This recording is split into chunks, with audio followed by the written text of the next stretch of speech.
So in this tutorial, I'm going to give you guys some tips on how you could draw smoke clouds. Of course, there may be a million and one ways on how to do this, but this is just, just to give you guys some idea of how you can visualize it, again, in terms of simple forms, and make it a lot easier to draw for you, all right? Generally, well, first I'll show you in terms of how you could visualize it in simple forms. So for example, this is the roof of some house or something, right? And of course, this could be caused from, some explosion or something like that, okay? Generally a strong fire, some sort.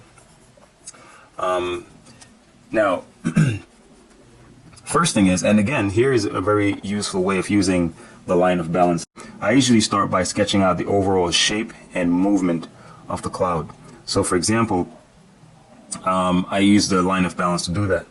So, usually the clouds that are rising from some kind of a fire or smoke, usually they have a form, but they're also blowing with the wind in a sense. And they normally bellow out or like taper out. So, say you have it like this, it's kind of small in the beginning, and then it may kind of like bellow out in that sense, like so, right? Or depending on the area that the fire is, it may actually start much larger than this. Actually, I can start like that. All right. Now, this is just to outline the path that the smoke will follow, and not necessarily how the smoke will look itself. Now, the smoke itself, how I generally visualize it, I visualize it in terms of like rounded forms. So I usually visualize it in terms of like spherical forms. Spherical forms, and also or in terms of like a cylinder. Now, how do I do that? Well, imagine you have like actually maybe I'll sketch with my pen so you see it a lot clearer. I'm gonna go over this same thing, but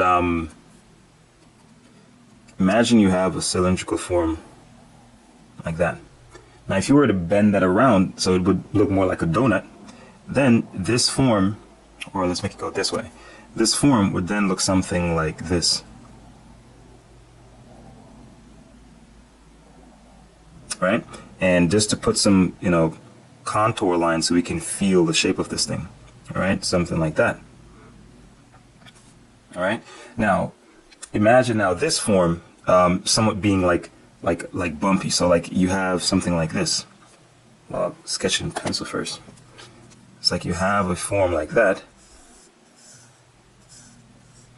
And then imagine at those contour lines,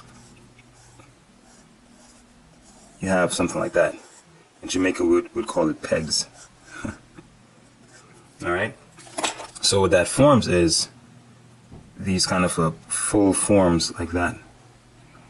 But notice all this is based on that same, cylindrical form. So I'm just showing you how I kind of, in my mind, this is what I'm seeing, but, and on the outside, it may look like this. And of course, you may eventually use this to, draw like a mushroom cloud where you can have something like this. Same idea. Something like that. All right. Now, in terms of how I look at it as a spherical form, now imagine you have a sphere like that, right? Now you flatten it. Something like that, right?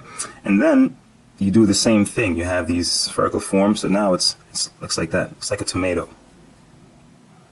somewhat flattened, and it has these rounded forms. Now you stack them. See?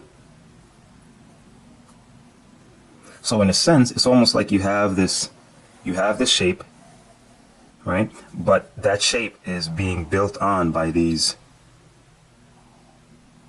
rounded forms.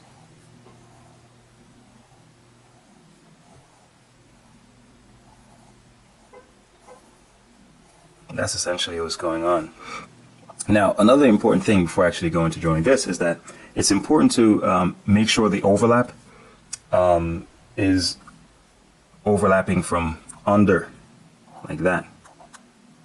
Okay? And not like this. See, because when you overlap forms like this, you're implying that our point of view is from above. See, but like this, it's more from the ground view, which we most likely will be looking up like that. All right, so make sure you have the forms being overlapped. So after I sketch this out, that's when I'll go in and then I'll start having forms overlap like this. Now I'm going to get to the how you shade it in a second.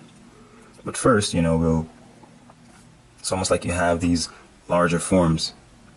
Actually, maybe I should do that in pencil first so you can see what I'm, you know, how I'm thinking about it. So it's like that's a larger form. And see, it's expanding as it goes up. But what I'm doing is I'm not just making it, you know, regular in terms of I'm making it somewhat irregular because, of course, nature won't be this perfectly obvious. You know, we're simplifying it.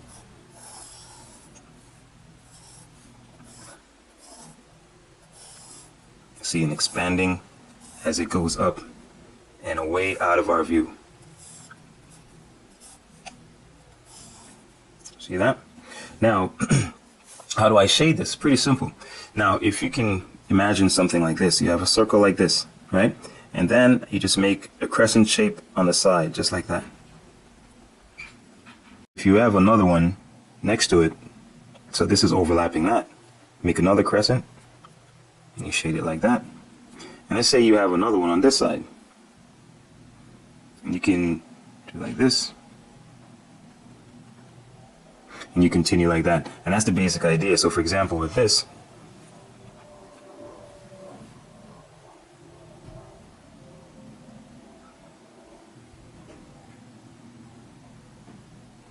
as it goes up. And that's how you pretty much shade, in the same way like you would shade clouds. So of course, you know, the idea is you're stacking these things, and each one will have its own little, you know, striations. And then, you know, it's the same way even if you were going to make like an explosion, like a mushroom. Actually, maybe I'll do it with this.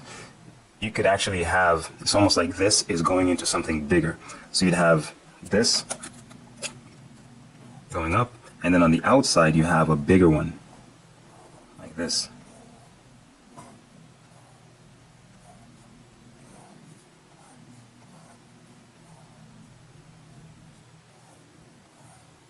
Like that. So it's like this is going up under this.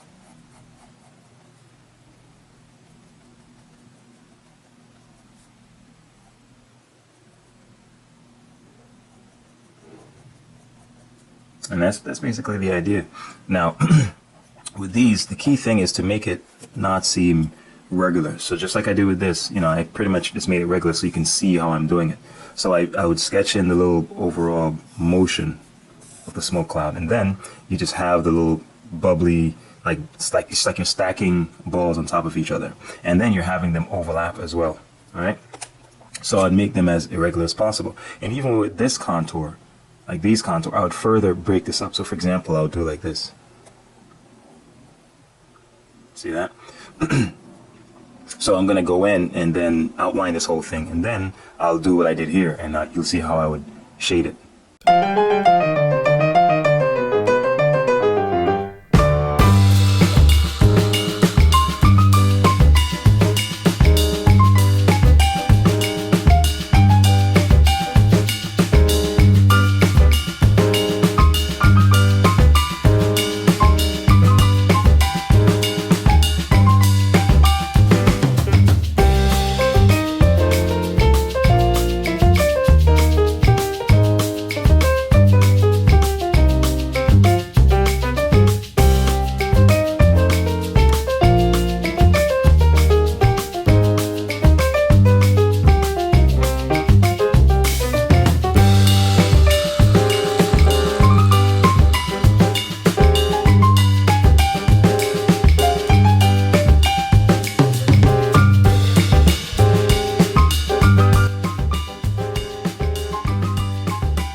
So you see, I'm basically doing the same thing, but I'm just repeating it and varying it a little bit. But it's really just based on this simple principle.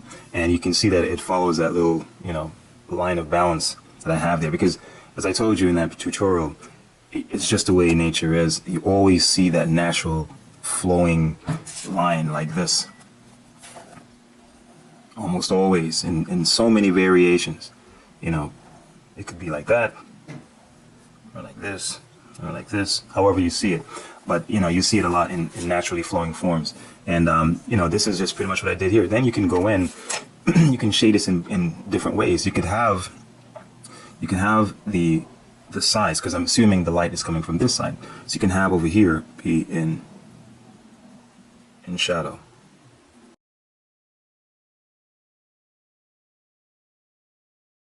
Shade the whole thing black and leave these parts, these little side parts white. So you could shade this in and leave this white, or you could shade this black and make this white if you want to make it like be dark shadows. That's what you would do. So if they're like really black smoke clouds, then you would shade this black and leave this white. In this case, I'm saying it's more white or gray, so I'm leaving most of it white.